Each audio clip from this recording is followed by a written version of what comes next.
اللہ رب العالمین قرآن کریم کی فرمائی سورۃ التوبہ کی ان عدت الشہور عند اللہ 12 شہرا، یقیناً د میاشتو شمیر او د دې تعداد د الله رب العالمین په نسبت باندې 12 میاشتې دي. دغه 12 میاشتې چې د هغې شروع د محرم الحرام نه کیږي او په ذوالحجې باندې سر ته رسیږي. اوس دغه شمیر او انتظام او د دې تقرر دا الله رب العالمین کړی دی، او دغه انتظام او تقرر الله پاک د کم ټیم نه کړی دی. الله رب العالمین قرآن کریم کې دغه آیت مبارکه کې فرمایي دا هغه ورځ نه چې کله الله پاک اسمانونو ځمکې پیدا کړي دي، دغه انتظام الله پاک د هغه ورځ نه کړی دی. اوس دغه 12 میاشتې دا د انسان د پاره د ژوند تیرولو یو ضرورت او یو اسانتیا ده. اوس دغه میاشتې خو الله رب العالمین مقرر کړي، په دغه میاشتو کې الله پاک خاص خاص اعمال مقرر کړو. بیا په دغه میاشتو کې د بعضې میاشتو په بعضو باندې فضیلت او برترین الله رب العالمین مونږ او تاسو ته بیان کړی ده. که محرم الحرام دی دا غي ځان له فضیلت دی، که ربیع الاول دی دا غي ځان له فضیلت دی، که رمضان المبارک یا د ذوالقعدې او د ذوالحجې میاشتې دي نو دا غي ځان له فضیلتونه دي او په دې کې خاص اعمال دي. نو په دغه تسلسل او ترتیب کې په دې میاشتو کې یوه میاشت د شعبان ده چې دا کومه اسلامي میاشت اوس روانه ده، دا شعبان المعظم. دې ته الله رب العالمین یو فضیلت او یو مرتبه ورکړې ده، او جناب نبی کریم علیه السلام مبارک د شعبان المعظم اهمیت او فضیلت د خپل امت ته په وینا او په عمل دوانو سره ښودلی دي او بیان کړي دي. ځکه شعبان المعظم دا داسې بابرکته او داسې عظمت او فضیلت والا میاشت ده چې دا د رمضان المبارک مقدمه ده. د شعبان المعظم نه د رمضان المبارک د میاشتې هغه ابتدایي آثار ښکاره کېږي. ځکه شعبان المعظم چې راشي ورپسې بله میاشت بله نه ده بلکې رمضان المبارک دی. نو دا لومبنۍ پوړۍ ده چې ته پې رمضان المبارک ته داخلېږي، او دا شعبان المعظم هغه میاشت ده چې جناب نبی کریم علیه السلام مبارک د دغې میاشتې په اختتام د رمضان المبارک فضیلت او اهمیت بیان کړی و. نو دا د رمضان المبارک د پاره د لومبنۍ پوړۍ او د مقدمې کار کوي.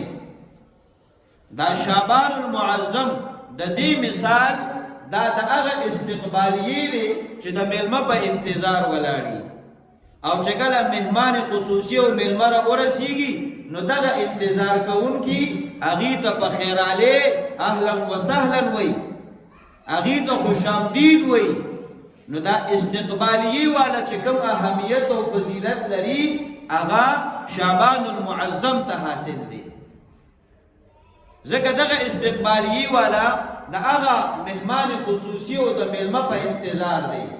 نو دغه شعبان المعظم هم دا د رمضان المبارک د پاره د انتظار موقع ده، د هغې د پاره د تیارۍ موقع ده، د هغې د پاره د خوشامدید او د پخیرالي موقع ده. نو د شعبان ته ډېر اهمیت او فضیلت حاصل دی. د دې وجې نه د جناب نبی کریم علیه السلام مبارک نه حضرت انس رضی اللہ عنہ تپوس کړو چې جناب نبی کریم علیه السلام مبارک د رمضان المبارک د روزونه علاوه کوم روزي افضل دي؟ حضور علیه السلام مبارک ته فرمایل چې د رمضان المبارک نه علاوه د شعبان په میاشت کې روزي نیول د ټولو نفلي روزونو افضل دي. جناب نبی کریم علیه السلام مبارک د دې د افضلیت د پاره یو دلیل ورته بیان کړی دی. حضور علیه السلام مبارک فرمایل دا فضیلت د شعبان المعظم دغه روزي ته ولې حاصل دي؟ ویل تعظیم رمضان، د رمضان المبارک د تعظیم د وجنه چې د دې میاشت دی گاوند دی د رمضان المبارک سره د دې میاشت کې انتظار کیږي د رمضان المبارک د پاره، په دې میاشت کې تیاری کیږي د رمضان المبارک د پاره. د دې وجنه په دې میاشت کې نفلی روزي نیول د نورو نفلی روزونو زیات فضیلت لري. او هم دغه وجه محدثین علما ذکر کوي وی دی شعبان د میاشت سره چې دا مونږ لفظ د معظم لګو عظمت والا وی د دې لپاره ماخذ سره دې لپاره دلیل سره نو علما ذکر کوي چې د شعبان سره د معظم دا ټکی چې مونږ لګو وی د دې حدیث مبارک د وجه نه لګو چې جناب نبی کریم علیه السلام مبارک د شعبان په میاشت کې د نفلی روزو په نور نفلی روزو فضیلت بیان کو نو ور سره دلیل چې بیان کو نو سیو فرمایل لتعظیم رمضان وی دا معظم لفظ دغه تعظیم دراغستل شوی دی. نو شعبان المعظم دا المعظم لفظ د دې حدیث د وجه نه ویل کی چې کم شعبان او کم میاش چې کم عظمت والا ده او کم تعظیم والا ده.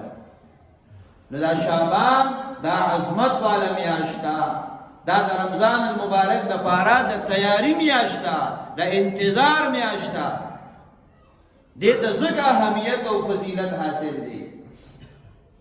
د دې وجه نه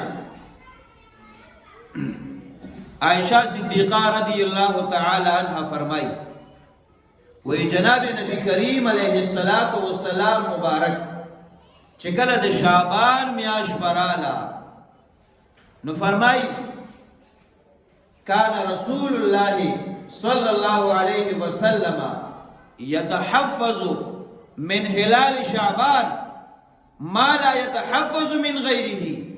نبی کریم علیہ السلام مبارک با د شعبان میاش چې برالا نو یو ورځ به داسې په اهتمام باندې شمارله چې نن لومبنی شعبان دی، ورپسې دویم دی، ورپسې دریم دی، وی دومره په اهتمام شمیره دا به د بل میاشتې نه کوله چې کم به د شعبان المعظم شمیر کو. او دغه وجه وا چې جناب نبی کریم علیه السلام مبارک ابو هریره رضی اللہ عنہ فرمائی حضور علیہ السلام مبارک با منتم فرمائل احسو تاسو شمیر کوي د شعبان المعظم د میاشتې د یو ورځ ځان نشماره. اوله وی د شعبان المعظم یو ورځ د رمضان المبارک د وجه نه شماره چې کله شعبان المعظم میاشت دا شمیر سل ته ورسیږي چې موږ بر وخت د رمضان المبارک ابتدا وکړو. اسې نه چې د شعبان د ورځو د خیال نه ساتلو د وجې د رمضان المبارک په شمار کې زموږ نه خطا راشي، اسې نه چې هغې کې کمی او کوتاهي راشي یا په هغې کې زیاتي راشي. نو جناب نبی کریم علیه السلام مبارک با د شعبان المعظم یو ورځ شمارله دا د رمضان المبارک په انتظار باندې. نو دا اهمیت او فضیلت د شعبان المعظم د دې وجه نه دی چې دا ټول انتظار د رمضان د پاره دی.